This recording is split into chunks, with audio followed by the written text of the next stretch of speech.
ये अराइज करता है, एक सवाल ये उठता है कि अगर एक से ज़्यादा फोर्स काम कर रहे हों और उनके डायरेक्शन कभी कभी एक हो, कभी कभी, अब जैसे अभी हमने बताया कि हम लोगों ने, दोनों भाइयों ने अलमीरा को धक्का दिया था, पुश किया था, तो वो दोनों ने एक ही डायरेक्शन में फोर्स लगाया था ना।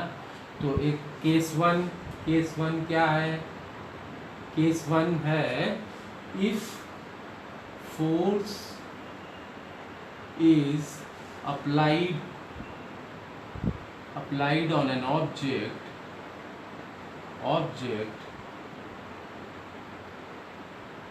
in the same direction,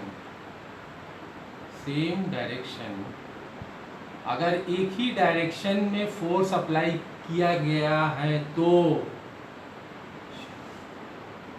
then the resultant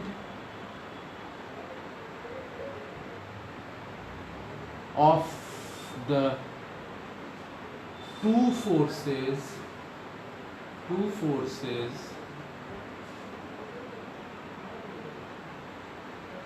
will be adds up, कुछ भी लिख सकते हैं।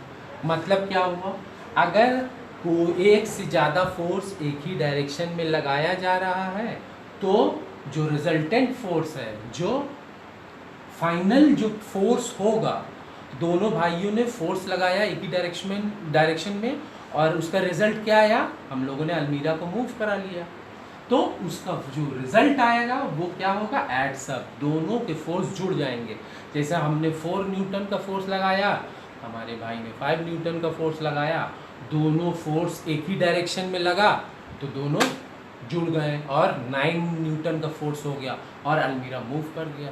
ठीक है, यही है उसका मतलब, will adds up and the direction of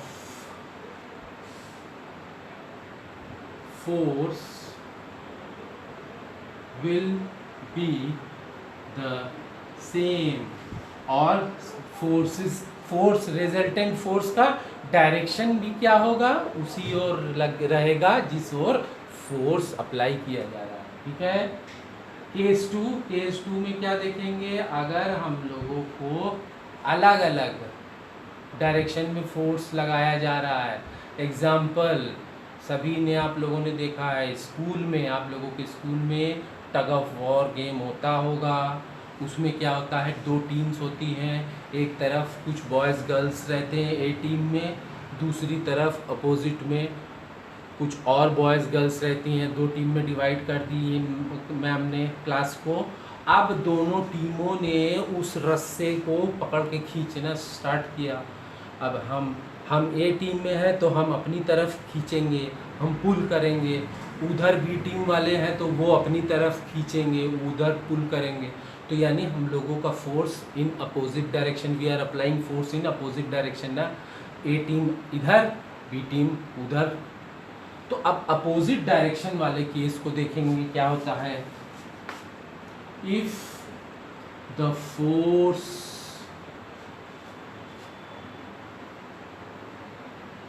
forces are applied on an object in the same direction. If the forces are applied on an object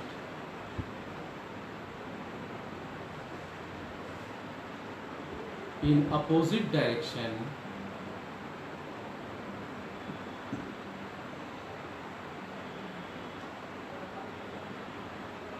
opposite direction में अगर लग रहा है फोर्स तो क्या होगा, दे अपोजेज ईच अदर, वो forces एक दूसरे का विरोध करेंगी, they opposes each other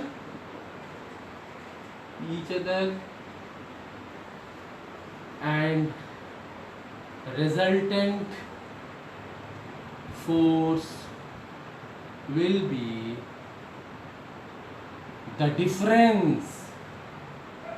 difference of two forces, दोनों फोर्स के डिफरेंस होगा resultant force, two forces, and in the, और उसका डायरेक्शन क्या होगा, and in the direction of larger force, जिधर ज़्यादा फोर्स लग रहा है उधर ही उसका डायरेक्शन भी होगा रिजल्टेंट फोर्स का, लार्जर फोर्स। इसका मीनिंग क्या हुआ, इसका मीनिंग ये हुआ कि अब ए टीम में हम हैं, बी टीम में कुछ और बच्चे हैं, ए टीम में हमारे साथ कुछ और बच्चे, हम लोगों ने खींचा, हमारा जो फोर्स है वो 5 न्यूटन का है, बी टीम के बच्चों का फोर्स 4 न्यूटन का है, दोनों फोर्स अपोजिट डायरेक्शन में अप्लाई हो रहे हैं, तो ये क्या लिखा है, रिजल्टेंट विल बी डिफरेंस 5 - 4, यानी हमारी तरफ की जो फोर्स थी वो ज़्यादा है, 5 न्यूटन ज़्यादा है 4 न्यूटन से, तो हम लोग खींच लेंगे, और रिजल्टेंट क्या होगा, रिजल्ट क्या निकलेगा, वो लोग गिर जाएंगे और हम लोग पीछे की तरफ चले जाएंगे, और जब इस डायरेक्शन में आएंगे तो डायरेक्शन क्या हुआ, जो लार्जर फोर्स हुआ, हम लोगों का फोर्स लार्जर था ना 5 न्यूटन का, तो इधर ही की तरफ आएगा, क्योंकि हम लोग पुल कर रहे थे। ठीक है, क्लियर हो गया ये दोनों केस। अच्छा, अब क्या है, अब एक टर्म आ गया, वो है प्रेशर। प्रेशर क्या है देख लेते हैं पहले, प्रेशर क्या होता है।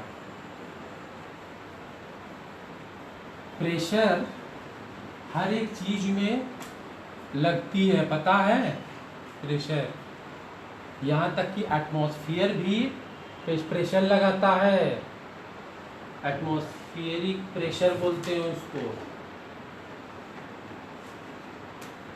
एटमॉस्फेरिक प्रेशर बोलते हैं उसको, pressure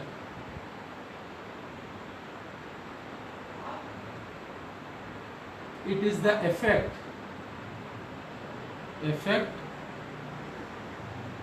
that a force produces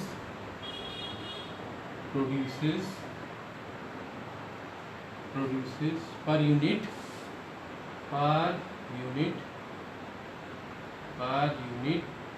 area। Means क्या हुआ, इसके हिसाब से जो हमने डेफिनेशन लिखा है, इसके अकॉर्डिंग प्रेशर को P से अगर डिनोट करें, it is the effect that a force produces per unit area, ये आ गया। अब यहाँ क्या है, P इज प्रेशर, F क्या है, फोर्स, ए क्या है, what is a, area of surface, area कुछ भी लिख सकते हैं। ठीक है, अब प्रेशर के बारे में कुछ और जान लेते हैं। यूनिट क्या होते हैं प्रेशर के, अब फोर्स का यूनिट क्या होता है, न्यूटन, और एरिया का unit metre square, this means इसका यूनिट हो गया न्यूटन पर मीटर स्क्वायर, और इसी को हम लोग पास्कल भी बोलते हैं, pascal, name of a mathematician, pascal भी इसका यूनिट होता है। ठीक है, अच्छा, प्रेशर के बारे में कुछ और अगर हम बताएं तो लिक्विड्स ऑल्सो एक्सर्टेड प्रेशर, कैसे प्रूफ करेंगे कि लिक्विड भी प्रेशर एक्सर्ट करती है, लगाती है, तो हम लोग क्या करेंगे, एक कंटेनर ले लेंगे, उसमें वी विल मेक 3 होल्स, 3 छेद करेंगे, ठीक है, अलग अलग पोजीशन में।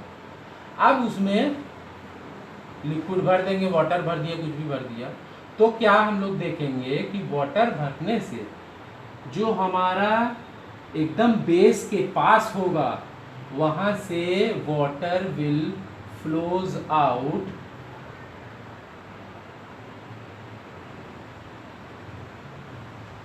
मेकिंग अ लॉन्ग डिस्टेंस, कुछ दूर जाके गिरेगा। जो बीच का होल है उसमें से, अब होल है पानी तो गिरेगा ही, उसमें से जो गिरेगा तो नीचे वाले से और कम दूर जाके गिरेगा, यानी कंटेनर के और पास गिरेगा। और जो सबसे ऊपर है उसका पानी सबसे पास गिरेगा कंटेनर के। तो this shows that liquids exert pressure, और लिक्विड तो प्रेशर एक्सर्ट कर रही है, ये दिखा दिया। और एक चीज और ये दिखाता है कि with the depth of the liquid, liquid की जितनी गहराई पे हम लोग जाएंगे, यानी कंटेनर की जितनी भी गहराई पे जाएंगे उतना ज़्यादा प्रेशर होता है। ये सबसे ज़्यादा डिस्टेंस किसने कवर किया? ये वाले होल ने। तो ये सबसे ज़्यादा डिस्टेंस कवर, यानी यहीं का तो प्रेशर सबसे ज़्यादा है। इससे थोड़ा प्रेशर यहाँ का है, इससे और कम प्रेशर यहाँ का है। ये एक्सपेरिमेंट दो दो चीज़ों को डिफाइन करती है। और एटमॉस्फेयर भी हमारे ऊपर प्रेशर एक्सर्ट करती है, जिसको क्या बोलते हैं? Atmospheric pressure. एटमॉस्फेरिक प्रेशर, और एटमॉस्फेयर जब एक्सर्ट करती है तो वो कुछ फैक्टर्स पे वो डिपेंड करती है। अब उनमें से एक फैक्टर है humidity. Humidity is a factor. बताते हैं क्या होता है। Temperature is another factor which affect the atmospheric pressure. Altitude is the another factor. Altitude, ऊंचाई।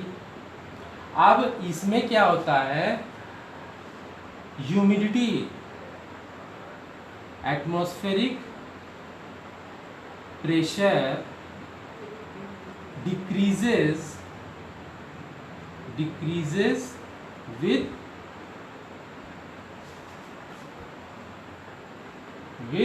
increase in humidity। ह्यूमिडिटी के बढ़ने से एटमॉस्फेरिक प्रेशर डिक्रीज होता है। टेम्परेचर, ये फैक्टर कैसे काम करती है, कैसे इफेक्ट करती है एटमॉस्फेरिक प्रेशर में? एटमॉस्फेरिक प्रेशर डिक्रीजेस, घटती हैं, विद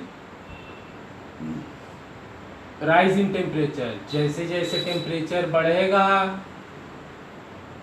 वैसे वैसे प्रेशर घटेगा। और ऑल्टीट्यूड, ये भी, ऑल्टीट्यूड मीन्स हाइट।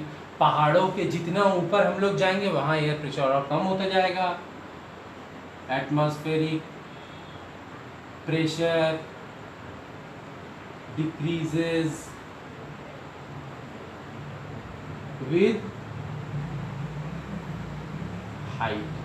जितनी ऊपर जाएंगे प्रेशर उतना कम होगा। तो ये हो गया हमारा कुछ प्रेशर्स के बारे में हम लोगों ने देख लिया। अब लास्ट में एक क्वेश्चन कर लेते हैं, and that will end of our today's topic. Question देख लेते हैं कि इस तरह के इसके चैप्टर में किस तरह के क्वेश्चन आते हैं। क्वेश्चन देख लेते हैं। प्रेशर निकालना रहता है तो उसको भी थोड़ा देख लें। क्वेश्चन है, calculate the pressure exerted by A brick. Question numerical है ये। कैलकुलेट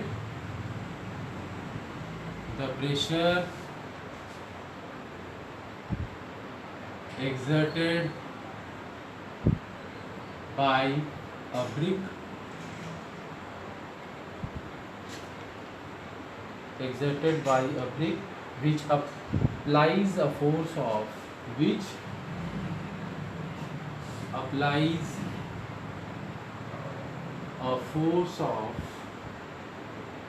2.5 Newton when, जब प्रेशर कैलकुलेट करना है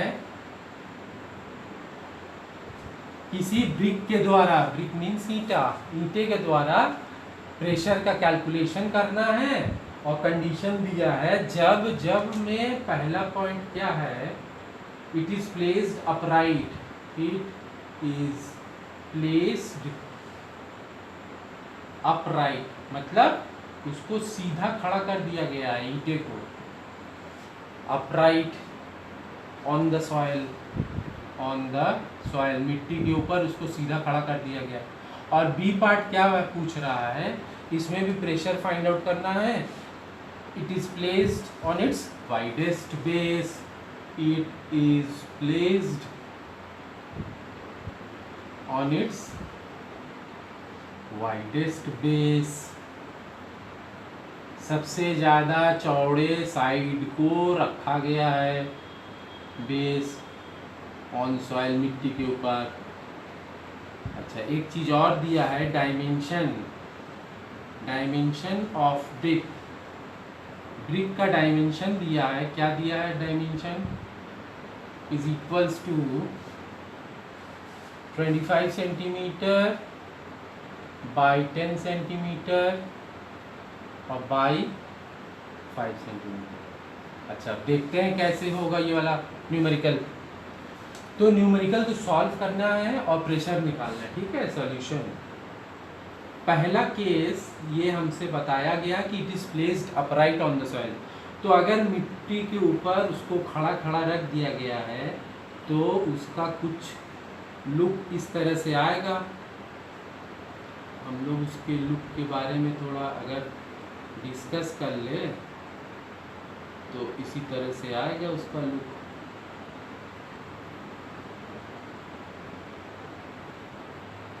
ये इस तरह से आएगा, जिस डायमेंशन दिया 25 सेंटीमीटर, अब ये है 25 सेंटीमीटर, ठीक है, और ये है हमारा 10 सेंटीमीटर ब्रेड्थ, और ये है हमारा 5 सेंटीमीटर। अब जब ये इस कंडीशन में उसको खड़ा रखा गया है तो मिट्टी के जो ज़मीन है, जो सरफेस है, उसके कांटेक्ट में तो यही इतना सा आएगा। अब ये सब तो आएगा नहीं उसके सरफेस के कांटेक्ट में, तो हम लोग सिर्फ इसकी बात करेंगे एरिया निकालते समय, ठीक है। यही इसमें ध्यान देने वाली बात है। तो चलिए निकालते हैं pressure. Pressure equals F by A, F दिया ही है 2.5 न्यूटन, और area, area means length into breadth, तो 10 इंटू 5 ये तो लिख दिया। लेकिन अभी हम लोगों ने कुछ देर पहले देखा है कि जो इसका यूनिट होता है प्रेशर का वो न्यूटन पर मीटर स्क्वायर है, मीटर स्क्वायर, लेकिन यहाँ तो सेंटीमीटर में दिया गया है, इसलिए we have to change the units, we have to change centimetre in metres. So what we have to do is divided by both by 100।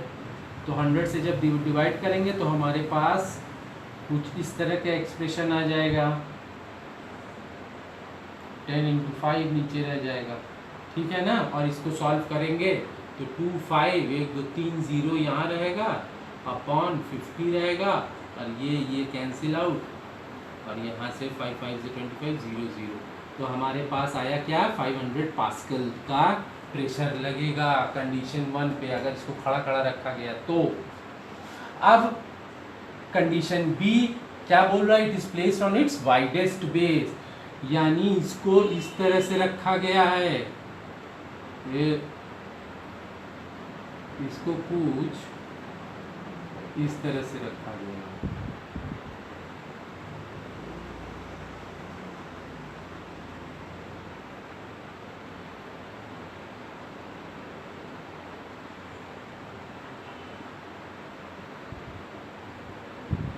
यानी अब इस केस में जो सरफेस के बारे में हम लोग एरिया के बारे में बात करेंगे, तो सरफेस के कांटेक्ट कौन कौन सा उनके डायमेंशन आ रहे हैं, ये लेंथ आएगा और ब्रेड्थ आएगा 10 सेंटीमीटर वाला, तो इन्हीं दोनों को लेके हम लोग को सॉल्व करना है। So pressure equals F by A, formula लिख लिया, F is already given 2.5 Newton, and after that area, area निकालेंगे 25 बाई 100 उसी तरीके से इंटू 10 बाई 100, ये हमारे पास आ जाएगा एक एक्सप्रेशन नया 2.5 इंटू 100 अपॉन 25 इंटू 10। तो अब हमारे पास क्या बचेगा, we will left out with this thing upon 250 and 250 hundreds pascal. This is the answer. ये इतना प्रेशर एक्सर्ट करेगा if we put the brick on its widest base. बस ये इस तरह से सोल्यूशन होगा और इसी तरह के क्वेश्चन आते हैं इस चैप्टर में। Now we will meet on next video.